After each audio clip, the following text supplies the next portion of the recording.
Matapos po marami yung ibang mga itik natin dahil doon sa malakas na ulan, ayusin natin. Bumili tayo ng mahabang trapal. So ayusin natin yung housing nila. Lalawakan natin yung kanilang masisilungan. So ito ayusin natin. Tapos ngayon pakainin muna natin sila. Mayroon din tayong ready na mas maraming pakain. Magka-try na tayo magbigay sa kanila ng mais. Ito meron tayong mais na mix. Feeds mais. So bago ko sila pakainin na may halong kangkong, ito muna ibibigay ko. Pure muna nito.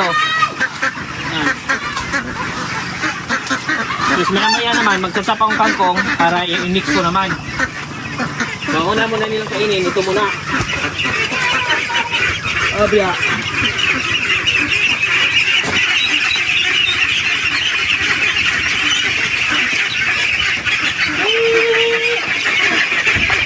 Ilang.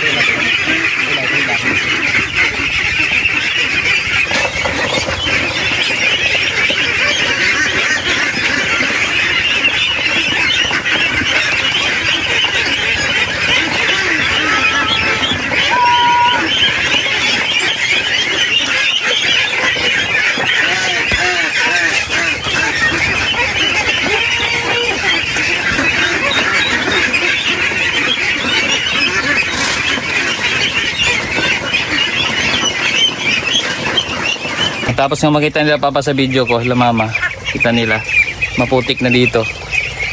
Ganitong sunod-sunod na ulan, to the rescue sila. Ayun, naayos nila yung lambat para pwede na daw pakawalan dito sa labas yung mga itik para hindi magpuputik lang dito.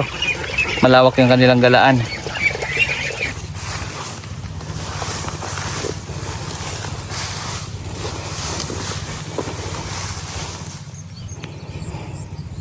Pagdating natin dito, ito sila, hello! Oh, ang lalaki na ng mga itik. Pinagmix na natin lahat, tapos pinapakawalan na natin. So mamaya po, pakita ko sa inyo, papakain tayo doon sa may bandang unahan. Inihanda natin pagkain ngayon ng mga itik. Ito. Yellow corn na may feeds, saka may darak. Mix yan. Oh, may malalaking mais. Tapos may mga crack corn kasi ilalim may darak. Tapos may feeds po, mix po yan. Tapos haluan natin yan ng kangkong para mapakain na natin itong mga itik. Yan yung ginagamit natin vitamin sa mga alaga natin. Ayan, gawa ng San Miguel Animal Healthcare po yan. So halo natin sa tubig na imimix. So ito po yung paraan natin para hindi malumpo yung mga itik.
Yan po. Dito po ako nagpapakain habang hindi maputik.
Ha ha ha!